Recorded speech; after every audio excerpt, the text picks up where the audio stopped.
Item ಯಾವುದೇ ಇರಲಿ try ಮಾಡಿ ಆಚಿ ಚಿಕನ್ ಮಸಾಲಾ. ಇದೊಂದು ಕಾಲ್ಪನಿಕ ಕಥೆ ರಾಗಿಣಿಯವರಿಗೆ ಒಂದು 4-5 ಕತೆ ಹೇಳಿದ್ದೆ. ಯಾಕೋ ನನಗೂ ಇಷ್ಟ ಆಗಲಿಲ್ಲ. ಆನಂತರ ನಾನು ಒಂದು 4 ತಿಂಗಳು ಕೂತ್ಕೊಂಡು ತುಂಬ ಅದ್ಭುತವಾಗಿ ಇದೊಂದು ಕತೆ ಮಾಡಿಕೊಂಡೆ. ನನಗೆ ಈ ಕತೆಗೆ ಸ್ಫೂರ್ತಿಯಾಗಿದ್ದು ನಮ್ಮ ಡಾಕ್ಟರ್ ದೇವಾನಂದ್ ಅವರು. Thank you sir. ಸೊ ಈ ಕತೆ ಮಾಡಬೇಕಾದ್ರೆ ತುಂಬ ನನಗೆ ಗೊತ್ತಿಲ್ಲದಂಗೆ ಕೆಲವಾರು ಇನ್ಸಿಡೆಂಟ್ಗಳು ಆಯಿತು. ಅದೆಲ್ಲ ನಾನು ದೇವಾನಂದ್ ಅವ್ರು ಕೂತ್ಕೊಂಡು ಮಾತಾಡ್ತಾ ಇದ್ದಾಗ ಅದು ನನಗೆ ತುಂಬ ಹತ್ತಿರವಾಗಿ ಕೆಲವು ವಿಷಯಗಳು ಕಾಣಕ್ಕೆ ಸಿಕ್ತು.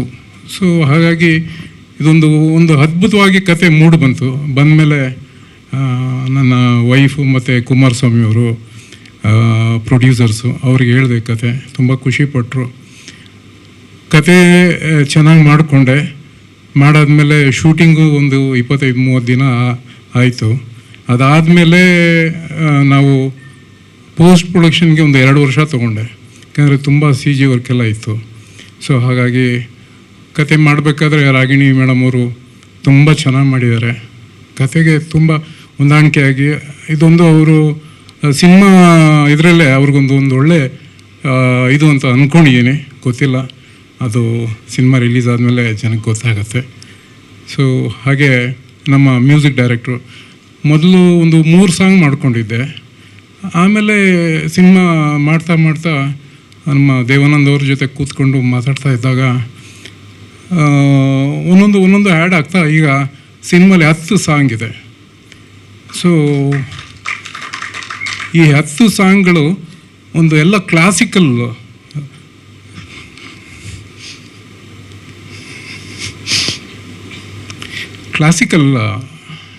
ಯಾಕಂದರೆ ನಮ್ಮ ಸಲಾಂ ವಿರೋಲಿ ಅವರು ಥ್ಯಾಂಕ್ ಯು ಸರ್, ತುಂಬ ಚೆನ್ನಾಗಿ ಸಾಂಗ್ಗಳು ಮಾಡಿದ್ದಾರೆ. ತುಂಬ ಚೆನ್ನಾಗಿ ಸಾಂಗ್ ಮಾಡಿದ್ದಾರೆ. ಸೊ ಅದು ಗೊತ್ತಿಲ್ಲ,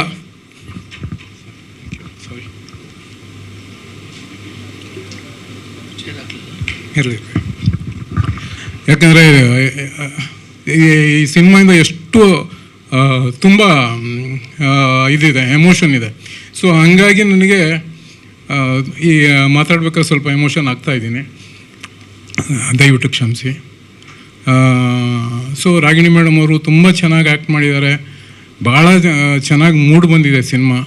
ಕ್ಲಾಸಿಕಲ್ ಕ್ವೀನ್ ಅಂತಲೇ ಅವರಿಗೆ ನಾನು ಈ ಸಿನಿಮಾಯಿಂದ ಒಂದು ನಾಮಕರಣ ಮಾಡಿಬಿಟ್ಟೆ. ಸೊ ಸಿನಿಮಾ ನೋಡಿ. ನಮ್ಮ ಸಲಾಂ ವಿರೋಲಿಯವರು ಕೇರಳದಿಂದ ಬಂದಿರೋದು, ತುಂಬ ಚೆನ್ನಾಗಿ ಮ್ಯೂಸಿಕ್. ಅವರು ಹಲವಾರು ಕನ್ನಡ ಸಿನಿಮಾಗೂ ಈಗಾಗಲೇ ರೆಕಾರ್ಡಿಂಗು ಮತ್ತು ಸಾಂಗ್ಗಳೆಲ್ಲ ಮಾಡಿದ್ದಾರೆ. ಸೊ ನಮ್ಮ ಸಿನಿಮಾಗೆ ಅವರು ಇದು ನನ್ನ 3ನೇ ಸಿನಿಮಾಗೆ ಅವರು ಮ್ಯೂಸಿಕ್ ಮಾಡಿರೋದು. ತುಂಬ ಚೆನ್ನಾಗಿ ಮಾಡಿದ್ದಾರೆ. ತುಂಬ ಖುಷಿಯಾಯಿತು. ಹಾಗೆ ನಮ್ಮ ಹರೀಶ್ ರಾಜ್ ಅವರು ಅವ್ರಿಗೆ ಹೋಗಿ ಕತೆ ಹೇಳಿದಾಗ ತುಂಬ ಖುಷಿಪಟ್ಟರು. ಅವರು ಅಷ್ಟೇ ತುಂಬ ಅದ್ಭುತವಾಗಿ, ಅವ್ರ ಬಗ್ಗೆ ನಾವೇನು ಹೇಳಬೇಕಾಗಿಲ್ಲ. ಈಗಾಗಲೇ ಅವರು ಒಂದು ಸಿನಿಮಾನ ತುಂಬ ಚೆನ್ನಾಗಿ ಅರ್ಥ ಮಾಡಿಕೊಂಡು ಅದಕ್ಕೇನು ಬೇಕು ಆ ರೀತಿ ಅವರು ಅಭಿನಯಿಸಿದ್ದಾರೆ. ಹಾಗೆ ನಮ್ಮ ಧರ್ಮ ಅವರು ಸ್ವಲ್ಪ ಬರೋದಕ್ಕೆ ಆಗಲಿಲ್ಲ. ಯಾಕೆಂದರೆ ಅವರು ಯಾವುದೋ ಮಧ್ಯದಲ್ಲಿ ನಮಗೂ ಅವರು ಕಮ್ಯುನಿಕೇಷನ್ ಗ್ಯಾಪ್ ಆಗಿ ಅವರು ನಾಳೆ ಅಂತ ತಿಳ್ಕೊಂಡು ಸ್ವಲ್ಪ ಬರೋಕ್ಕಾಗಲಿಲ್ಲ ಅವರಿಗೆ. ಸೊ ಇನ್ನು ನೆಕ್ಸ್ಟು ಪ್ರೆಸ್ ಮೀಟಿಗೆ ಬರ್ತಾರೆ. ಹಾಗೆ ರಾಜ್ವಿ ನಮ್ಮ ಇವರು ಅಪೂರ್ವ ಅವ್ರ ಮಗಳು. ಅಪೂರ್ವ ಅವ್ರಿಗೂ ಎಲ್ರಿಗೂ ಗೊತ್ತಿರೋರು. ಅವರು ರಾಜ್ವಿ ಅವರು ಕೂಡ ತಾಯಿಯಂತೆ ತುಂಬ ಚೆನ್ನಾಗಿ ಆ್ಯಕ್ಟ್ ಮಾಡಿದ್ದಾರೆ. ಸೊ ಅವ್ರ ಕಾಂಬಿನೇಷನ್ನಾಗಿ ಧರ್ಮ ಕೀರ್ತಿರಾಜು ಅವರೊಂದು ಇನ್ನೋಸೆಂಟ್ ಕ್ಯಾರೆಕ್ಟ್ರು ಅದ್ಭುತವಾಗಿ ಮಾಡಿದ್ದಾರೆ.